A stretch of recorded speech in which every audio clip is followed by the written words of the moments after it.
Dear friends, welcome back to my channel. Let's read. Dear friends, please do like, share, and subscribe my channel. From the timeless collection of Kamla Das, let's read The Tattered Blanket.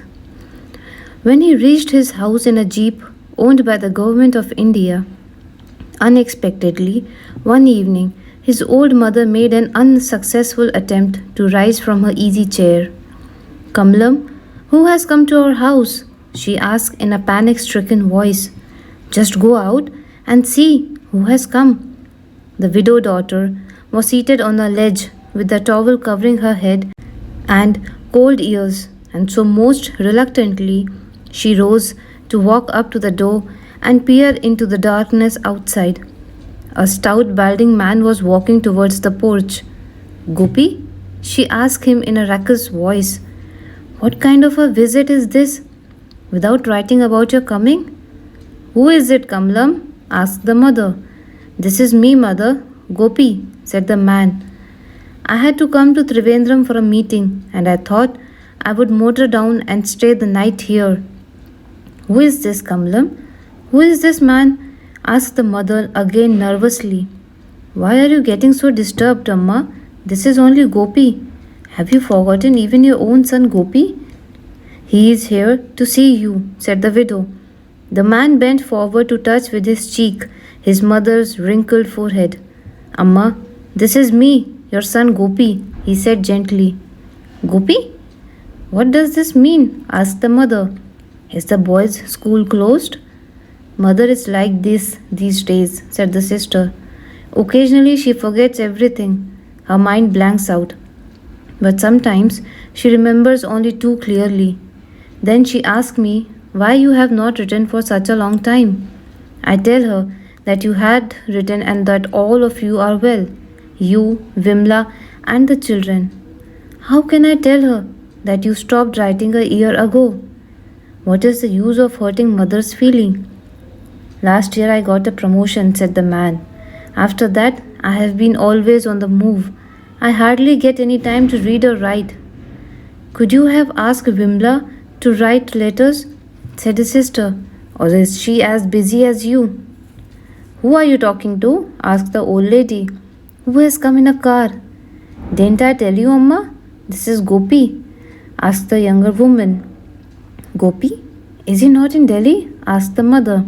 Yes, Amma. I have just come from Delhi, said the man. The old lady lowered her voice and asked her daughter, whom has he married? Vimla. Don't you remember Vimla, the collector's daughter? Asked the sister of the man. I forgot the name, said the mother apologetically. Has he written to us this week? Yes, his letters are regular, said the daughter. When his letters get delayed, I feel wretched, said the old lady. He knows it, said the daughter. That is why he writes every week. Didn't I tell you how it was with her? Asked Kamlam, turning to her brother. But you are far away and probably don't care. Who is standing here? Asked mother. Who is this man who has come by car? This is me, your son Gopi. I came up to Trivandrum on official work and I thought that. Where does your mother live? Asked the old lady. Is she anyone I know? She lives close by, he said.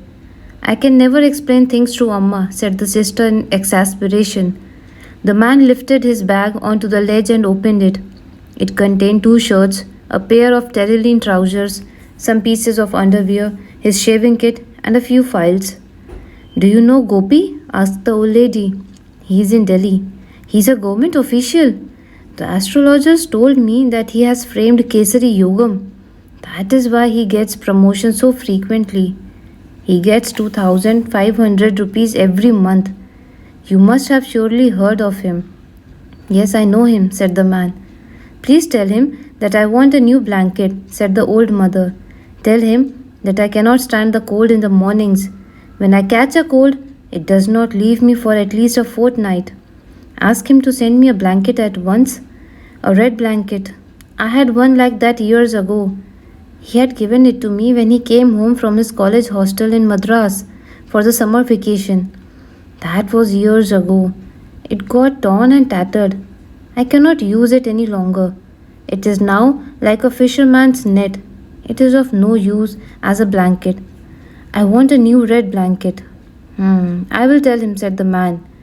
Don't forget, reminded the old lady. The mornings are very cold. I am afraid of catching a cold. Let me go and lie down for a few minutes. I am tired. My back aches. When the old lady had gone in to lie down, the man's sister turned his face towards him. Why have you come? She asked him. It is not merely to see Amma, is it? My expenses have increased, the man said.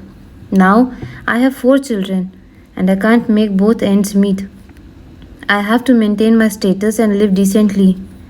I want to sell my share of the property and take the money back to Delhi to put it in the fixed deposit. I came to discuss this matter with you. You will sell your land and take leave of us? Then we shall never be able to see you again, said the sister. No, I shall come once a year to see Amma, he said. Whenever I get a chance to come to Kerala, I shall look you up. A chance to come to Kerala? Exclaimed the widow, a sob rising in her throat. Is this not the first time you visited after 5 years? Amma is 85 years old now. She is not likely to live much longer. How could you have stayed away from her for such a long time? What kind of a son are you?